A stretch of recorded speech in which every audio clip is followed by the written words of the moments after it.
हम सभी जानते हैं आर्ट्स फैकल्टी पे। आर्ट्स फैकल्टी दिल्ली यूनिवर्सिटी की वो जगह है जहाँ पे हमेशा से आंदोलन खड़े हुए हैं। आर्ट्स फैकल्टी वो जहाँ है जहाँ पे लाइब्रेरी, जिस रीडिंग रूम में आज स्टूडेंट्स पढ़ते हैं वहाँ पे 24/7 खुले, उसका मूवमेंट हुआ था। आर्ट्स फैकल्टी वो है जहाँ पे रीओपन DU का मूवमेंट हुआ था। आज अगर छात्र यहाँ पे आकर पढ़ पा रहे हैं इसलिए कोविड के टाइम में खोलने की मंशा नहीं थी। रितु सिंह को कोविड के टाइम पे निकाला गया जब किसी प्रोफेसर को आप निकाल नहीं सकते थे और किसी प्रोफेसर को नहीं निकाला गया। प्रोटेस्ट साइट को धुल दिया। वहाँ पे आप जाएंगे, आप देखेंगे, आपको लगेगा ही नहीं यार कि वहाँ पर मतलब कल तक कुछ हो रहा था, या आपको लगेगा ही नहीं कि वहाँ पर कल तक कुछ हो रहा था। तो इस पूरी प्रोटेस्ट साइट को धो दिया और ये सुबह सुबह किया। 2 घंटे बाद आप समझ नहीं पाते यहाँ पे कुछ था कभी। कुछ लोग बैठे थे 135 दिन तक और अपनी बात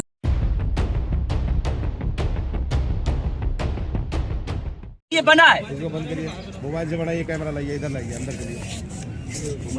हम यहाँ पर आए सभी लोगों से ये अपील करते हैं मोबाइल से बना रहे हैं कि इस जातिवादी DUVC, DU एडमिनिस्ट्रेशन और दिल्ली पुलिस के खिलाफ हमारे प्रोटेस्ट में शामिल हो, अपनी आवाज उठाएं और ये स्पेस सच में दलित लोगों के लिए बनाएं। हमने देखा अभी किस तरीके से हिंदू कॉलेज में प्रोफेसर समीर वीर को निकाला गया और उनकी इंस्टीट्यूशनल मर्डर हुआ, उन्होंने सुसाइड किया।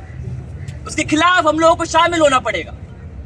मैं आप सभी लोगों से अपील करता हूं कि अगर आज नहीं तो फिर कभी नहीं। इसके साथ यहां पर आए मेरे सभी साथियों को मेरा क्रांतिकारी इस्तकबाल। शुक्रिया।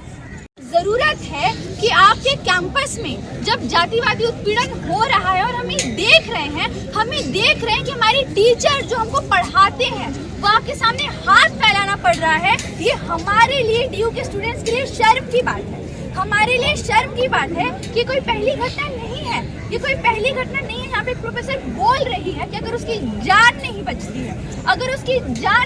है, तो सबको मान लेना चाहिए उसका इंस्टीट्यूशनल मर्डर हुआ है। ये पहली बार DU में नहीं हुआ है। डॉक्टर समरवीर को भी हम आज यहाँ से याद करते हैं। आज हम यहाँ से रोहित वेमुला को याद करते हैं। हम सभी जानते हैं कि जातिवाद सारे ढांचागत तरीके से किस तरह से लोगों को मार रहा है, लोगों की हत्याएं कर रहा है। और हम ये भी समझते हैं कि यही हत्यारों की सरकार आज बैठी है केंद्र में, यही हत्यारों की सरकार आज बैठी है हमारे एडमिनिस्ट्रेशन में, जो लगातार कोशिश कर रही है कि छात्र अपने हक की बात ना करे, प्रोफेसर अपने हक की बात ना करे।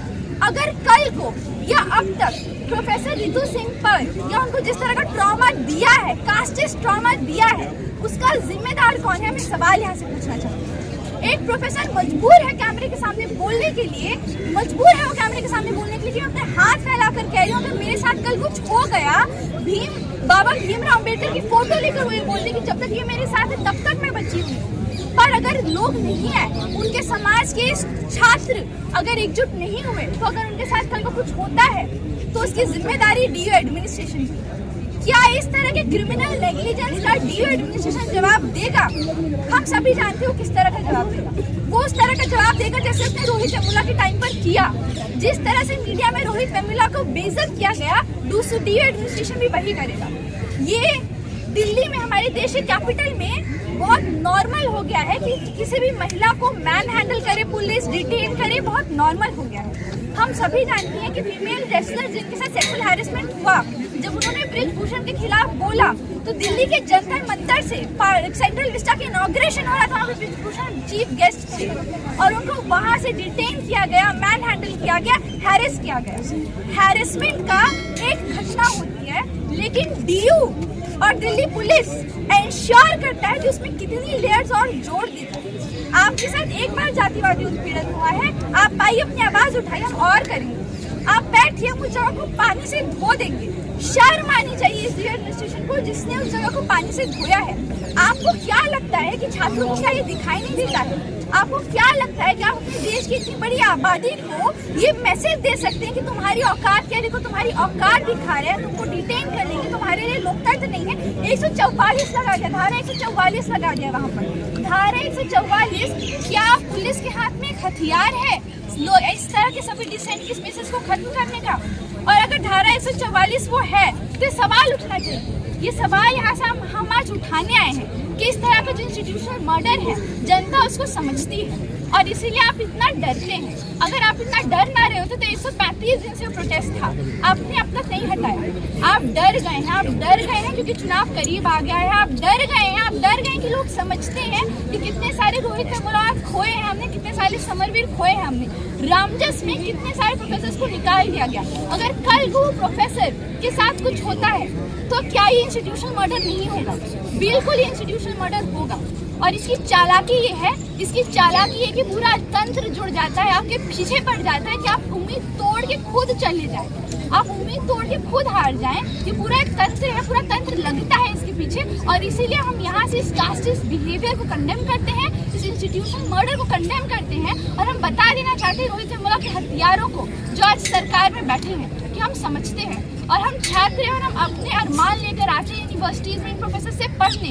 वो प्रोफेसर जो हमें सिखाते हैं कि हमारा देश का संविधान क्या कहता है, वो प्रोफेसर जो हमें बताते हैं कि हमारे देश के संविधान के हिसाब से छुआछूत गलत बात है।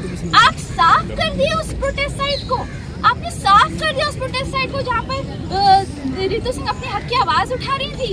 इस तरह का जातिवादी घिनौनी हरकत आपने की और आप कहते हैं, आप विवेकानंद की मूर्ति लगाते हैं, आप कहते हैं संविधान संविधान, आप भारत लिटरेरी फेस्टिवल करते हैं ताकि ये करें आप लोगों के साथ।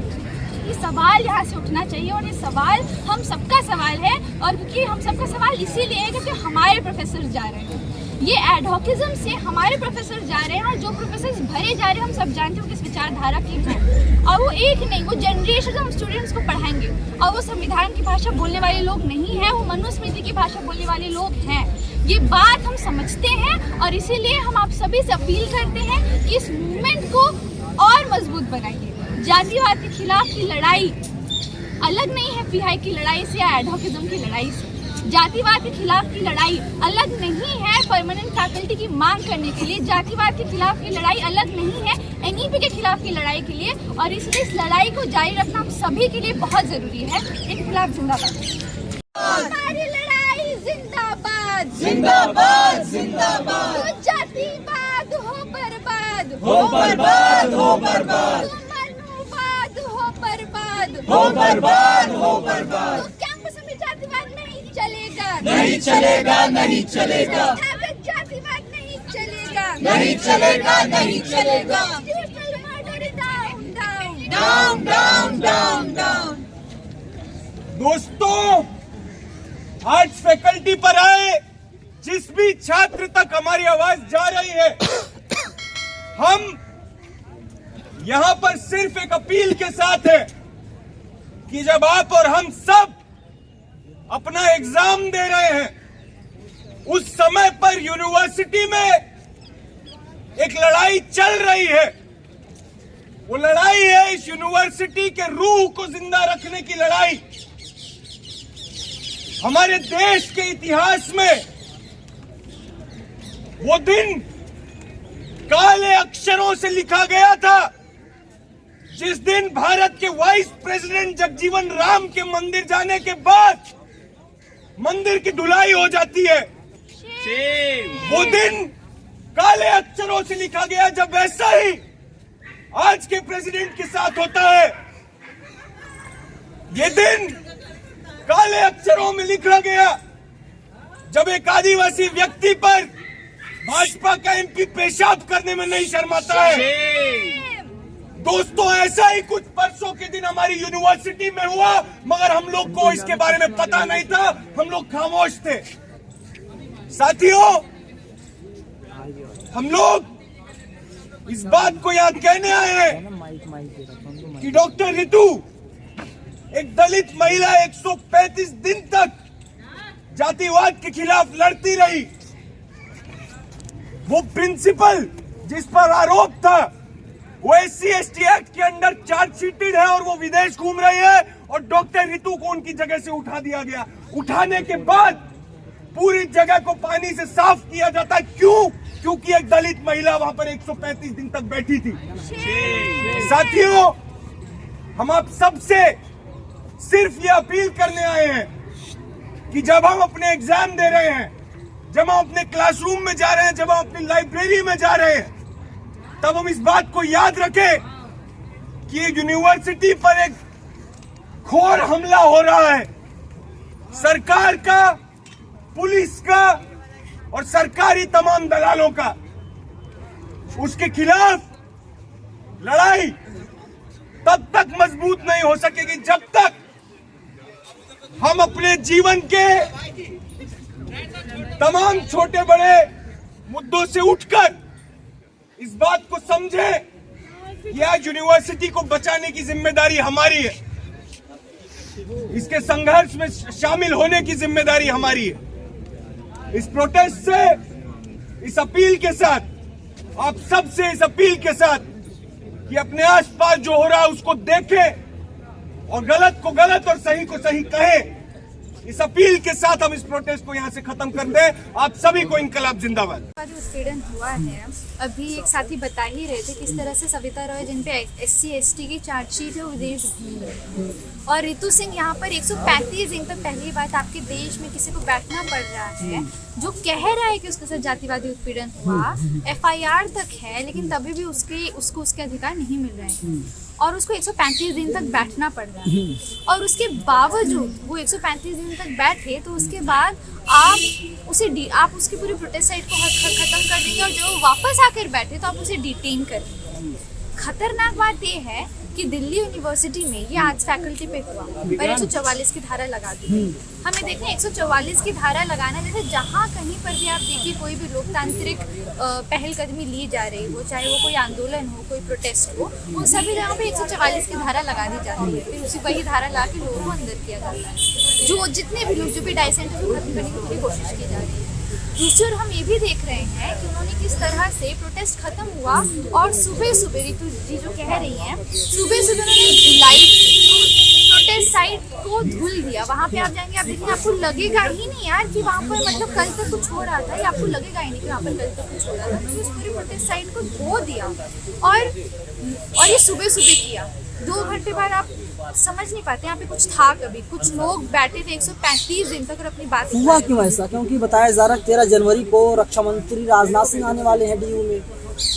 बताया तो जा रहा है रक्षा मंत्री राजनाथ सिंह आने वाले, पर आप खुद ही बताए ना कि प्रोटेस्ट साइट में क्या ऐसी क्या गंदगी थी जिसको पानी से धोने का। और सच बात ये है कि हम सभी जानते हैं कि ये जो पूरा एडमिनिस्ट्रेशन कितना जातिवादी है। रितु सिंह के साथ जो हुआ वो कोई पहली घटना तो है नहीं। आपको क्यों लग रहा है पानी से धुला गया हो? क्या पता पानी भरा गया हो, प्रदर्शनकारी ना बैठने द्वारा। वीडियो है, आप वीडियो देखिए। नहीं, पानी भर देती है ना पुलिस, देखिए पानी नहीं भरा गया, सफाई हुई है, बकायदा सफाई हुई है यहाँ पर, सफाई हुई है बकायदा यहाँ पर। और हम सब ये बात समझते हैं। तो क्या दलित है रितु इसलिए सफाई हुई? बिल्कुल इसीलिए, बिल्कुल इसीलिए बताने का तरीका है कि दलितों के लिए इस देश में कोई न्याय नहीं है, सामाजिक न्याय आप भूल जाइए। ये पूरा बताने का तरीका है। हम देख रहे हैं किस तरह से एडवोकेटिज्म जो है, प्रोफेसर्स का कॉन्ट्रैक्ट नहीं रिन्यू होता है, या जिस तरह से प्रोफेसर्स का अपॉइंटमेंट होता है जिसमें नॉट फाउंड सूटेबल कह के प्रोफेसर्स को निकाल दिया जाता है। क्या है ये नॉट फाउंड सूटेबल? कि एंट्रेंस में बहुत मार्क्स आ रहे हैं और इंटरव्यू में कम मार्क्स आ रहे हैं। नॉट फाउंड सूटेबल क्या है?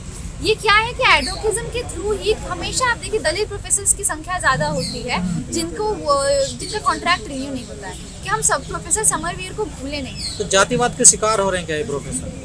बिल्कुल जातिवाद के शिकार हो रहा है। और मैं तो ये कहूँगी कि दिल्ली यूनिवर्सिटी का एडमिनिस्ट्रेशन, और हम ये सब छात्र समझते, दिल्ली यूनिवर्सिटी का एडमिनिस्ट्रेशन जातिवादी तरीके से काम करता है, वो फंक्शन ही जातिवादी तरीके से करता है। जिस तरह से आप देखिए इतने सारे प्रोफेसर्स को निकाला गया।